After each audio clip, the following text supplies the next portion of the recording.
Okay mga kababayan, Krisulo po at welcome back po ulit dito sa ating YouTube channel. Okay, nako ito mga kababayan, mga ka-analyze.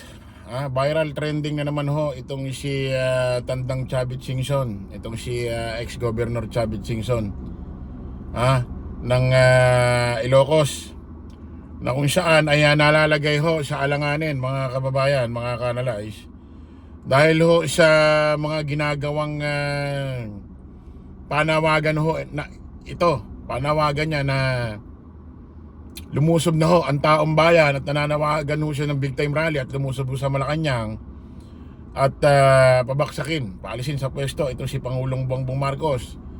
Dati na nga ho nananawagan ito di ba ng mga nakaraan ho may mga panawagan pa rin ho ito na pabaksakin ng gobyerno. Kaso hindi naman ho nakakasuhan, wala naman ho nagkakaso. Kaya nga ho nasasanay, nawiwili ho ito si Chavit Singson.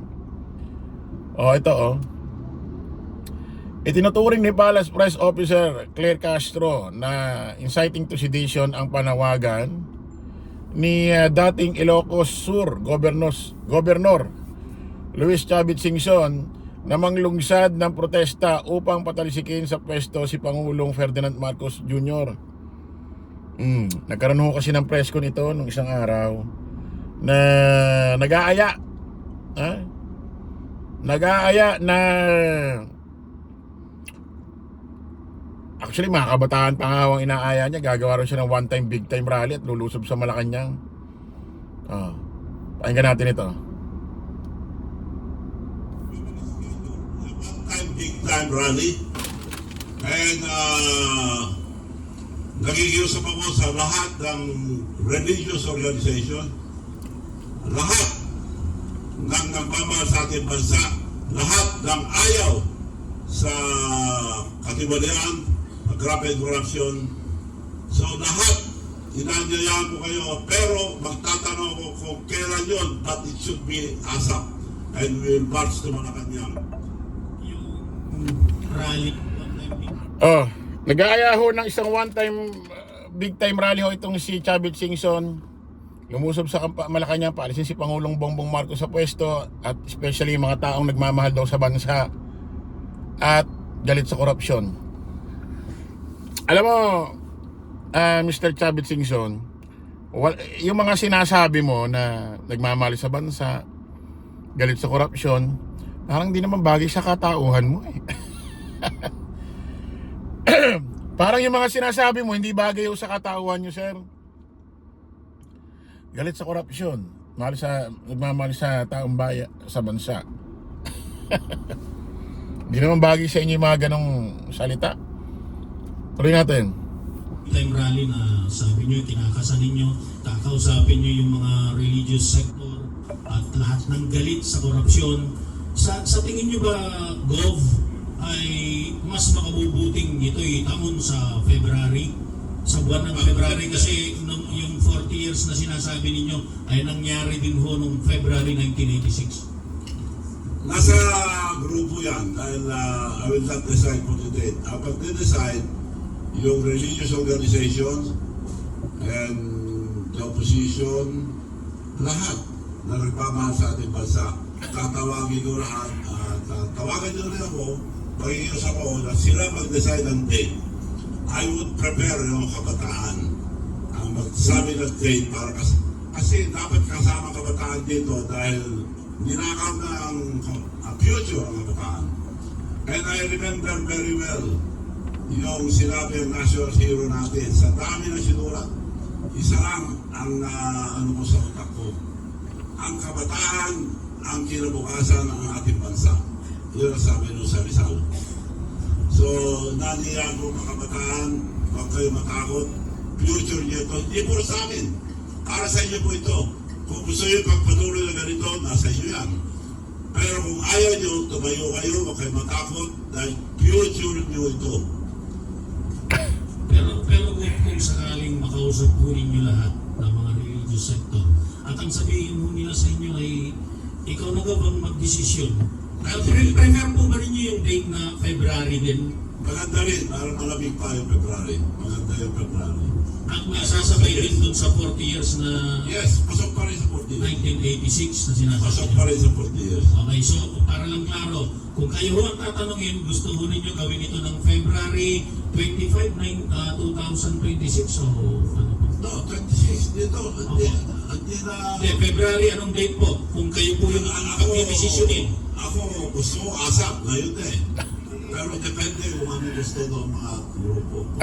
Alam niyo siguro may mga nagtataka kung bakit itong matandang ito hindi natatakot sa mga ganyang panawagan kahit makasuhan ho siya ng inciting to sedition. Una sa lahat mga kababayan, matanda na kasi ito. Matanda na ho kasi ito, wala na, yung mga ganitong edad talagang wala nang kinakatakutan yan. Oo. Nakukuha nyo ibig ko sabihin, yung ganyang edad wala na akong kinakatakutan yan. Tingin nyo yung ganyang edad, ganyang katanda, may kinakatakutan, wala na yan. Jesus Maria Joseph. Ano na lang ba hinihintay niyan? Kaya wala na akong kinakatakutan yan kahit kasuhan yan. Kaya malakas ang loob niyan. Ewan ko ba, alam nyo mga kababayan, kapapasok lang ho ng 2026 kung ano-ano na hong ka-fake news yan, ang kanilang mga pinapakalat, may mga video pa dyan. Actually, huwag na nga natin itapik content yan kasi lalala lang, alam nating fake news yan. Actually, wala naman pumikap niyan. Ngayon, may bago na naman sila na plano. Ito, parang kinukuha nila sa Santong Paspasan para mapalis nila si Pangulong Bongbong at si VP Inday Sara Duterte. Pero alam ko mga kababayan, itong ginagawang plano, panawagan ni Chavit Singson, may sumali man dito, kaunti lang. Kaunti lang ang may sasali dyan. Hindi magtatagumpayan. Kasi nga mga kababayan, nung nakaraan pa sila nagkakaroon ng Maisog Rally, meron pa silang mga every Friday group na rally sa EDSA People Power na wala naman nangyayari. Naaalala nyo yung ginawang rally doon sa dito sa Liwasang Bonifacio, yung sa KOJC. Pitong araw sila nagrally doon. Wala man lang sumali doon kahit isang grupo. Kahit isang grupo, wala man lang sumali doon sa 7 araw. Buong 7 araw na yun, puro KOJC group lang, religious group ang nando doon. Kasi nga, kung maraming grupo, napapatalisik talaga si Pangulong Bongbong Marcos, di sana doon sa 7 araw na yun, meron nang sumali doon kahit isa. Samantalahin, bumuo ng malaking populasyon para makapunta na ng EDSA People Power, makapunta na Malacanang. Ako naniniwala ako, maraming hinaing ang taong bayan ngayon dito sa Pilipinas, no? Pero hindi ako naniniwala na gusto nila mapaalis si Pangulong Bongbong Marcos. Una-una, ang daming may ayaw kay VP Inday Sara Duterte. Dilaw, kakamping. Isipin mo, papalisin niyo si Pangulong Bongbong Marcos, sino papalit? Si VP Inday Sara Duterte na ayaw ng taong bayan. Kaya hindi magtatagumpay ito At yung sinasabi ni Chavit Singson na mga kabataan ang tatawagin niya, wala. Busy ang mga kabataan sa pag-aaral, social media, sa TikTok. Dapat makakasuhan ito Pero sabi ko nga, dati nang nananawagan ito wala naman kasi pumapansin.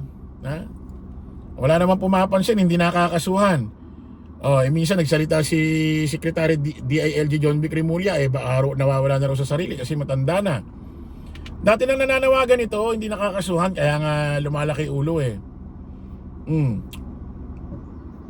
Ano sabi tuloy ni rito?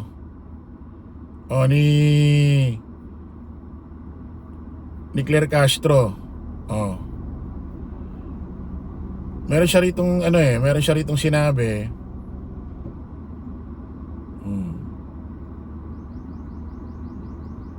Saan na ba 'yon? Hindi pa po natatapos ang termino ng Pangulo. Marami pa po ang mangyayari at magaganap. December, nagbitaw po. Ito, isa. Hintayin natin itong isa. Meron palang statement itong AFP.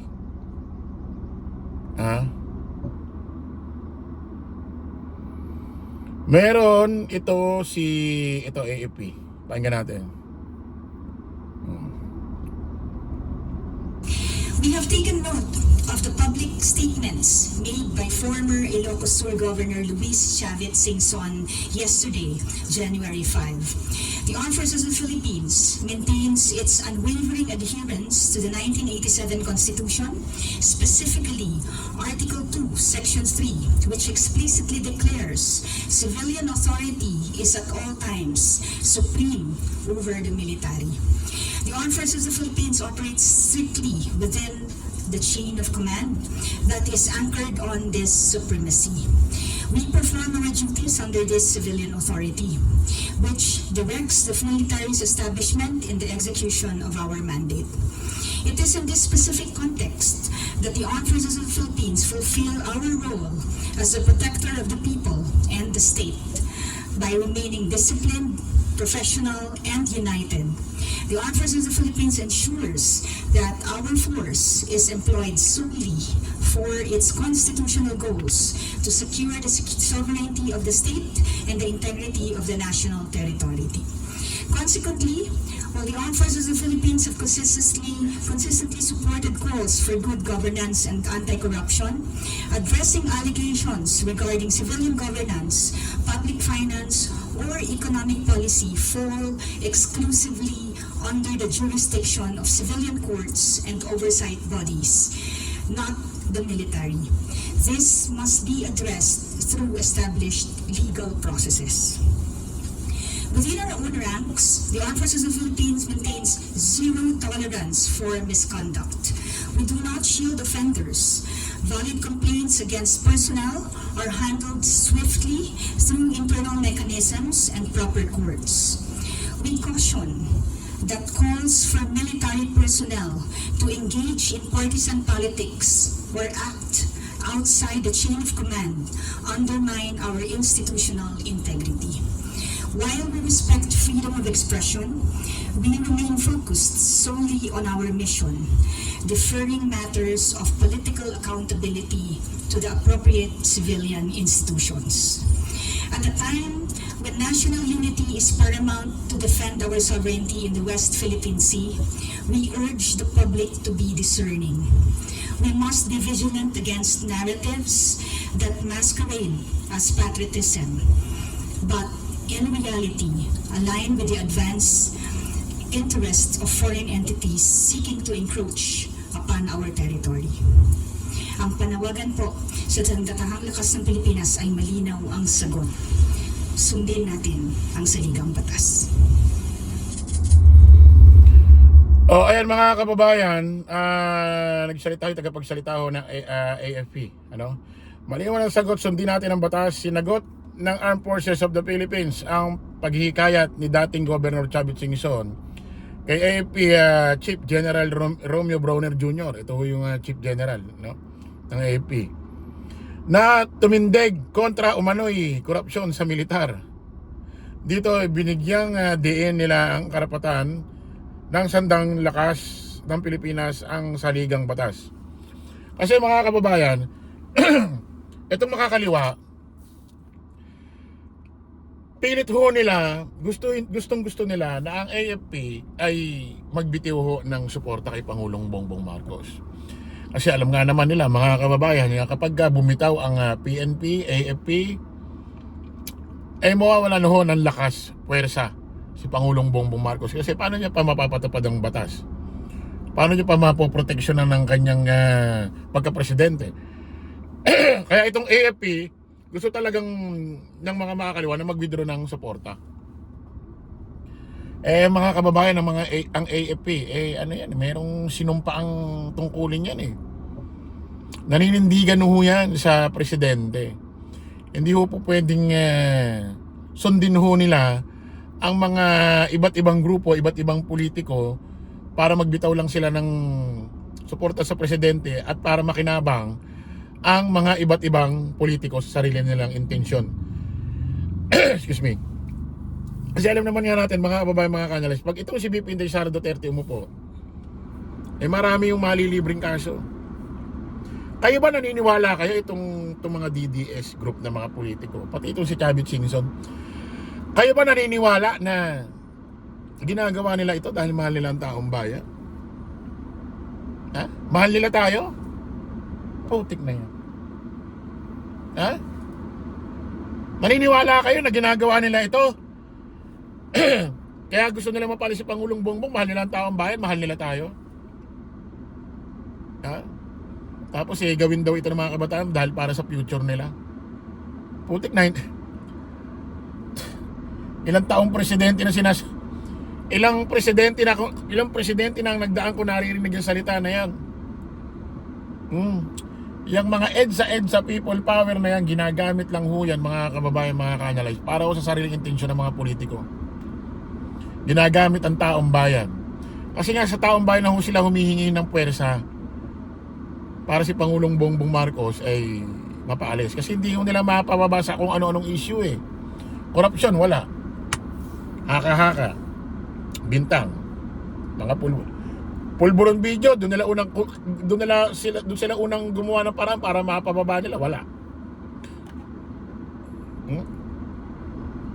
Doon nila hinatak muna sa pulburon video eh. Iniskandalo muna nila ron, tapos saka sila naghanap ng rally-rally, baka mapababa nila, wala. Kasi nga maraming may ayaw sa inyo. Tanggapin nyo na maraming ayaw sa inyo. Kaya hindi kayo makabuo ng malaking volume ng tao para makapag-EDSA people power. Pati nga yung INC, Iglesia ni Cristo, kita nyo, nagrarally. Pero hindi sa EDSA people power, hindi sa EDSA. Sa Luneta. Di ba?